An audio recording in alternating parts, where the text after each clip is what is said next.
بشيخنا الكميل هو أبو فتح العارفين محمد عثمان إسحاقي وله غفران الله. بسم الله الرحمن الرحيم. الحق تعالى غني عن أعمال العاملين لأنه منزه عن الأعواد والأغراد.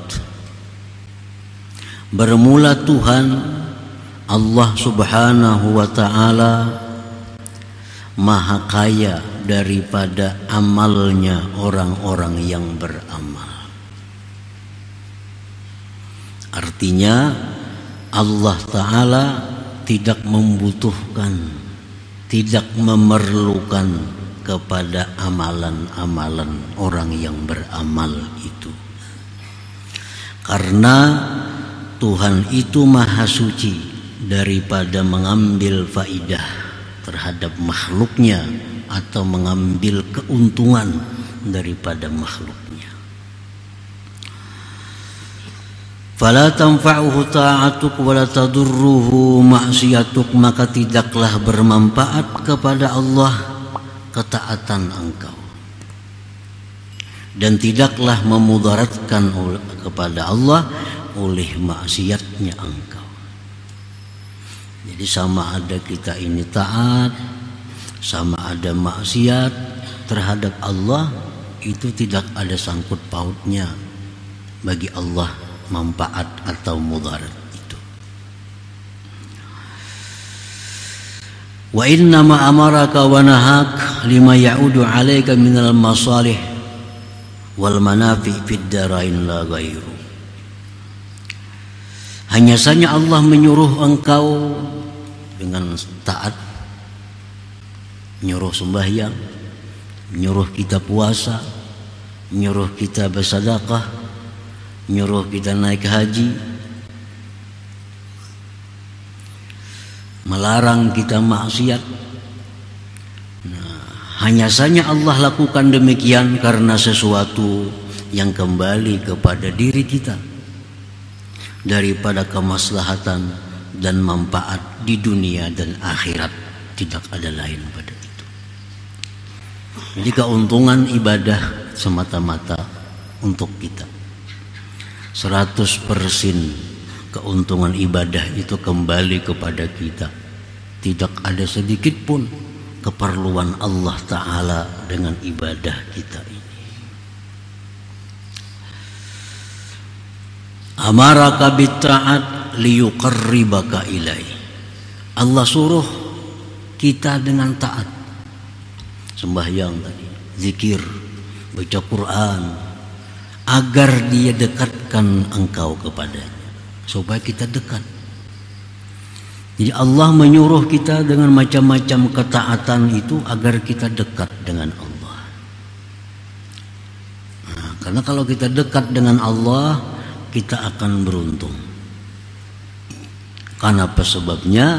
Karena Allah itu maha segala-galanya. Allah maha kaya, Allah maha kuasa. Kalau kita dekat dengan zat seperti itu, keuntungan akan datang kepada kita.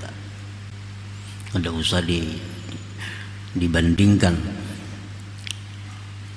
kepada makhluk. Cuma sebagai contoh yang kecil, kita dekat dengan orang kaya, nyaman kita. Dekat dengan orang yang berkuasa, nyaman juga kita. Dekat dengan orang kuat, nyaman juga kita. Nah, jadi ini kalau kita taat, kita akan dekat dengan Allah.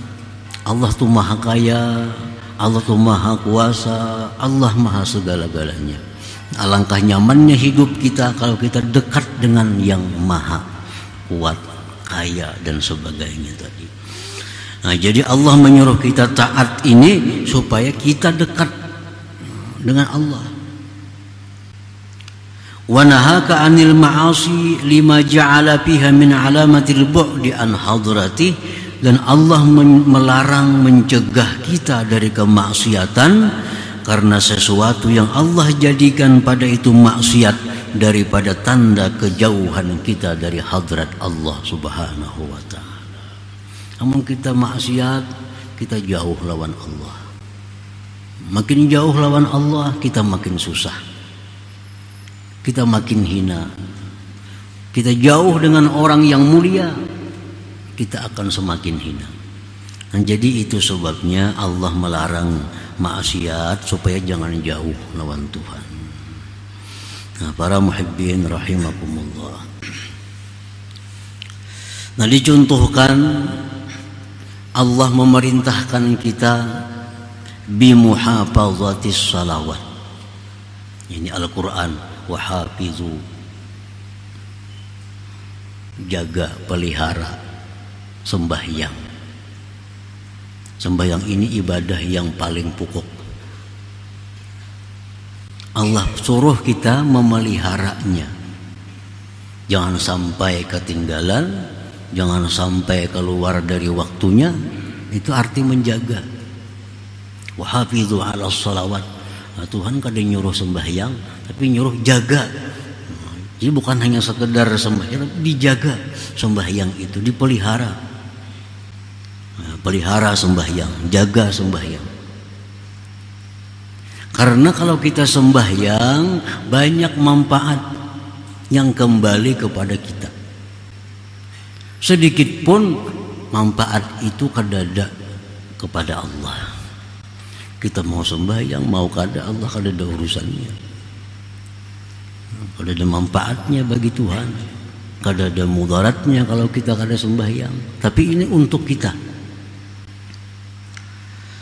Nah, apa manfaat sembahyang itu yang kembali kepada kita kalau kita bisa menjaganya?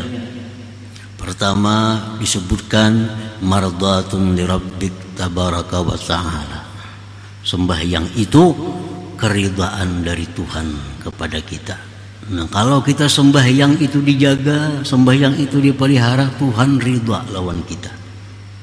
Allah senang dengan kita. Nah, Allah bila senang dengan kita, siapa nak untung? Kita. Manfaat keridhaan Allah itu kepada kita.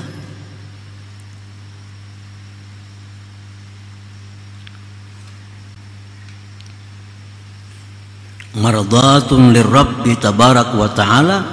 Orang yang menjaga sembahyang itu manfaat yang kembali kepada dirinya, keridhaan daripada Allah Subhanahu wa ta'ala. Wa ijabatul doa. Nah, dikabulkan doa. Jadi kalau kita sembahyang menjaga, kita berdoa, dikabulkan Tuhan doa. Bila doa itu kabul, manfaatnya kepada siapa? Kepada kita juga. Nah, kepada kita nyaman mendoa kita kabul. Wa qabulul a'mal, diterima amal-amal ibadah kita. Kalau kita jaga sembahyang dengan baik, amal-amal ibadah lain itu diterima oleh Allah. Nah, kalau sembahyang ini kada kita jaga, maka amal-amal lain pun umpat juga. Orang kada menjaga sembahyang, puasa ditolak Tuhan puasanya. Orang ini kada menjaga sembahyang, penyedekah, sedekahnya ditolak oleh Allah. Orang ini kadang-kadang sembahyang, kadang-kadang kada. Naik haji, naik hajinya mardut, ditolak oleh Allah. Karena sembahyang ini sentralnya. Nah, jadi manfaat itu kembali kepada orang yang sembahyang itu. Wa barakatun fir rizqi, berkah rezeki. Nah, orang yang penyembahyang ini, artinya penyembahyang itu artinya orang yang sembahyang tepat waktu. Itu rezekinya berkah. Rezeki berkah itu belum tentu banyak, sedikit tapi berkah, apalagi banyak berkah. Nah, rezeki yang berkah inilah yang membawa kepada taat terhadap Allah. Duit ini bila 10.000 tapi berkah, maka duit ini akan membawa kita kepada ibadah. Nah, bila ada duit di kantong kita, duitnya kada berkah, maka duit itu akan membawa kepada hal-hal yang tidak baik, membawa kepada hal-hal yang maksiat. Kalau duit yang kada berkah. Nah, orang yang sembahyang, orang yang menjaga sembahyang, manfaat yang didapatnya adalah antara lain berkah rezekinya. Nah, nukar bajunya untuk taat kepada Allah. Nukar kendaraannya dibawanya taat kepada Allah. Apa yang ditukarnya berkah, sehingga selalu membawa kepada taat lawan Allah. Nah, ini berkah rezeki.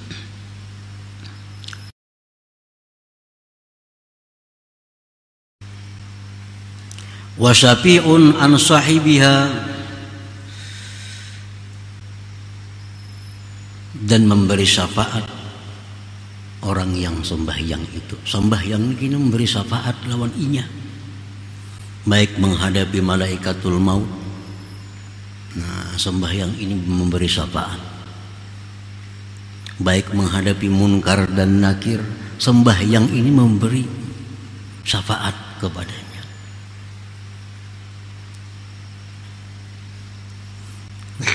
Salah satu contoh taat yang mana manfaatnya itu kembali kepada orang yang melakukannya itu.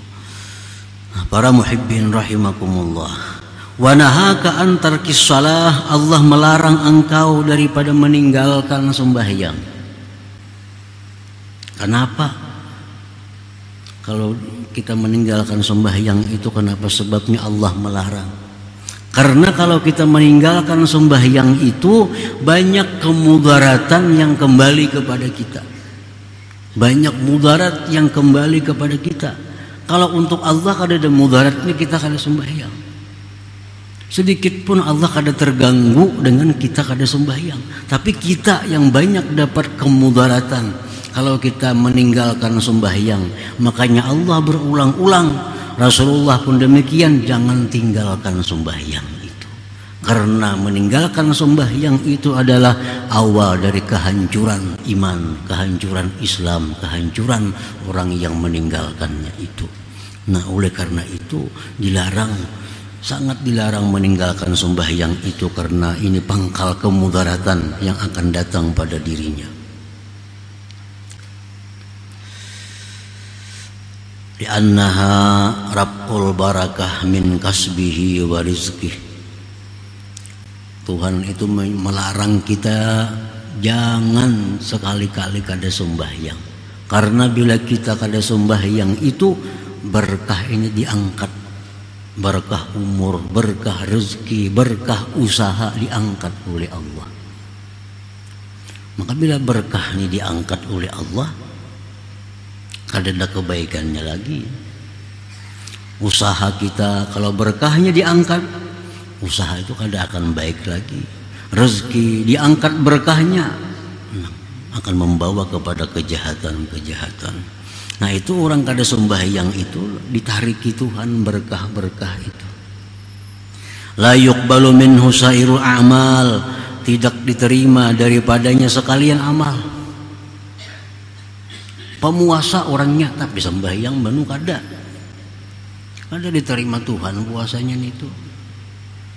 Orangnya penyedekah, bakal sedekah nomor 1, tapi kada penyembahyang, sedekahnya kada diterima oleh Allah. La yuqbalu minhu sairul a'mal.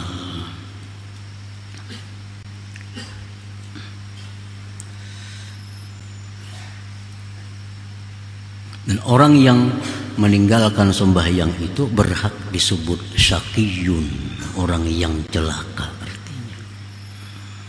Orang yang celaka. Nah, makanya tadi setiap kali Allah menyuruh kita melakukan sesuatu, pasti banyak manfaat kembali ke kita. Bila mana Allah melarang kita memperbuat sesuatu, karena di situ banyak mudarat kembali kepada kita bila kita lakukan yang dilarang itu. Nah, para muhibbin rahimakumullah, demikian pula sedekah Berulang-ulang Rasulullah, Allah Ta'ala berfirman supaya bersedekah. Kenapa? Karena Allah mengetahui manfaat sedekah itu sangat banyak bagi orang yang bersedekah itu. Tathirul mal, mensucikan harta. Harta kita nih 1 juta habis duit. Nah, kita sedekahkan sebagian, sisanya ini jadi bersih. Jadi bersih. Artinya harta ini ada waktu mendapatkannya itu dengan jalan-jalan yang kurang baik. Namun harta haram kadang-kala dibersihkan dengan sedekah. Ini harta-harta halal juga cuma kurang bagus. Nah, harta halal juga cuma didapatnya dengan jalan bersumpah umpamanya. Nah, itu kurang bagus. Supaya barangnya ini laku bersumpah-sumpah. Nah, itu merusak barang, merusak rezeki itu. Nah, dengan disedekahkan maka itu jadi bersih.